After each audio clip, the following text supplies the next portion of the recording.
Salut et bienvenue sur la chaîne du Crinosaurus. Dans cette vidéo, on présente rapidement la chaîne.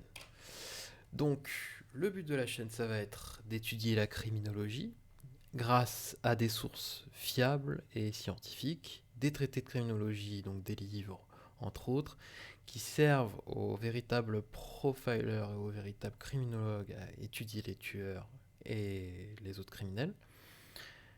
Des études scientifiques qui sont d'ailleurs disponibles sur PubMed, dont je donnerai les liens, afin que tout le monde puisse les lire et les comprendre.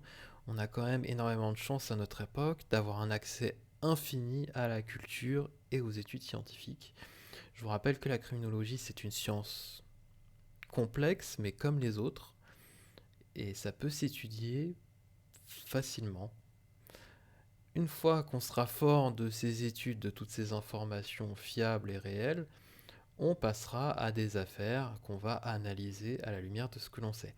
Des affaires réelles qui ont eu lieu, qui ont été élucidées, ou des affaires qui sont en cours comme l'affaire Lola.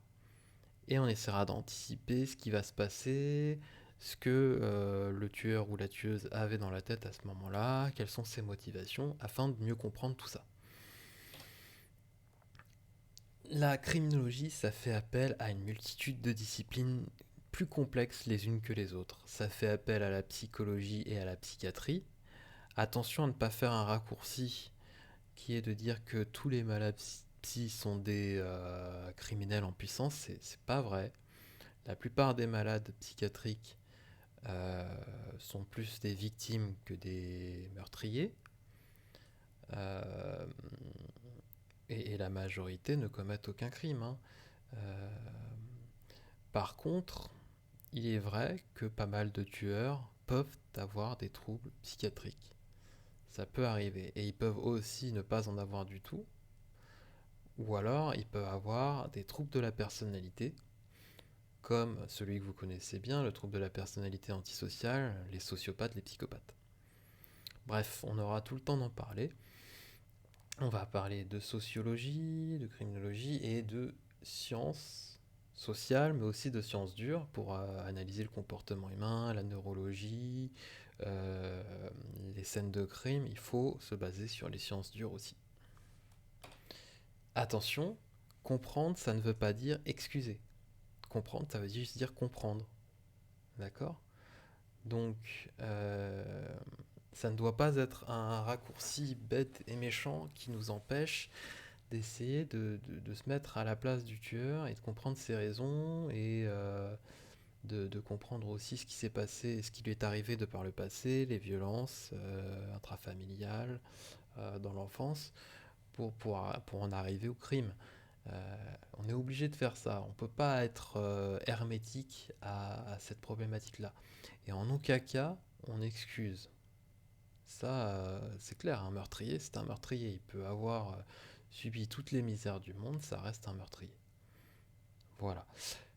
Les émotions sont nécessaires pour prendre des décisions rapides, pour agir rapidement. Donc c'est très bien d'avoir des émotions, mais ces affaires suscitent énormément d'émotions, énormément de colère, de tristesse, de peur, et on peut vite être submergé, et les émotions peuvent rapidement tuer la raison.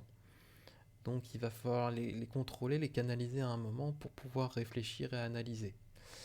Euh, on va analyser froidement les choses, ça peut paraître un peu inhumain, mais c'est comme ça, on est obligé pour pouvoir les comprendre et pour pouvoir ensuite agir. Ce sont des sujets sensibles, donc attention, âme sensible, s'abstenir.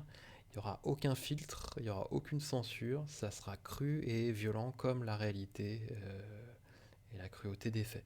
Donc on parlera de violence, de meurtre, de viol, d'actes de barbarie et de cruauté humaine. C'est comme ça, on ne peut pas éternellement être à l'abri. La société est violente, la rue est violente, les humains sont des êtres parfois violents, ils sont capables du meilleur comme du pire.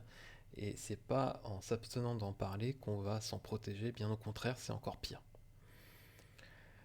Pour ce qui est des commentaires, la section commentaires, moi je suis totalement pour la liberté d'expression, je suis totalement pour que les gens puissent s'exprimer, même si c'est pour dire parfois des choses qui sont fausses, mais euh, c'est en échangeant qu'on s'élève, hein.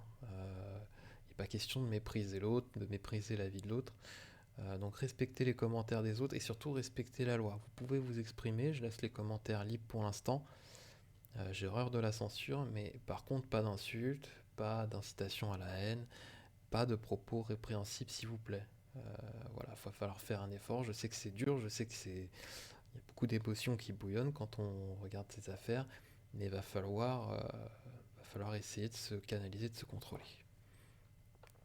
Les objectifs de la chaîne, à terme, c'est de comprendre les crimes pour mieux les combattre. Ça pourra permettre d'aider les victimes et leurs familles, et ça permettra surtout d'apaiser la population. Vous l'avez vu dans l'affaire Lola, les médias nous bombardent d'informations toutes plus horribles que les autres, des détails sordides, des détails atroces, et ensuite, hop, bah, ça coupe, c'est la pub, et on est livré à nous-mêmes, on est seul face à toutes ces horreurs, et finalement personne ne vient cadrer les choses et ne vient nous expliquer pourquoi c'est arrivé. Euh, et c'est terrible, c'est d'une violence absolue. Et on sait bien que la télévision, c'est comme ça. C'est des choses très rapides, très assurées, très violentes. Et ensuite, c'est entrecoupé de séances de pub pour que les gens soient terrorisés et achètent, hein. Des pulsions d'achat, quoi. Donc, on va essayer, en comprenant pourquoi les meurtriers fonctionnent d'une certaine façon et comment on peut s'en protéger, euh, eh bien, ça permettra d'apaiser, de se calmer en fait. Certes, on va parler de choses horribles, mais en parlant bien, en parlant de façon intelligente, on va pouvoir se calmer et on va voir qu'en fait les crimes ne sont pas une fatalité. C'est un peu drôle comme phrase, désolé, c'est un peu mal tourné. La criminalité n'est pas une fatalité. Si on les étudie scientifiquement, tout arrive pour une raison, il n'y a pas de hasard, forcément, même si les humains ont des comportements un peu chaotiques, un peu bêtes, un peu fous, tout peut s'expliquer et donc on peut empêcher ces crimes. Et jusqu'ici, on l'a déjà plutôt bien fait parce qu'on a moins de crimes qu'avant, on a moins de meurtres qu'avant, on a moins de viols qu'avant.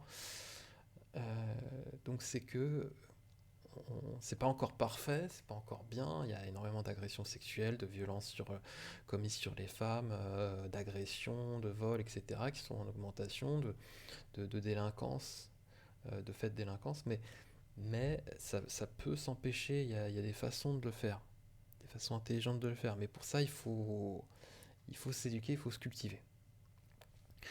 Voilà, donc moi j'ai hâte, voilà, c'est un sujet qui me passionne, j'espère que ça vous passionnera aussi. Je suis un peu navré de l'austérité de la chaîne, faut plus la voir comme un podcast, hein. J'ai pas encore les moyens de faire des super montages et tout, ça viendra bientôt. Mais pour l'instant, voilà. N'hésitez pas à laisser des commentaires et des pouces bleus et à vous abonner et à me motiver à faire quelque chose d'un peu plus digeste que ces PowerPoint horribles. Mais bon, voilà. Ce qui est important finalement, c'est ce que je vais dire, c'est le fond, c'est pas la forme. Euh, les belles vidéos, c'est pas encore ça. Voilà. Salut et à bientôt.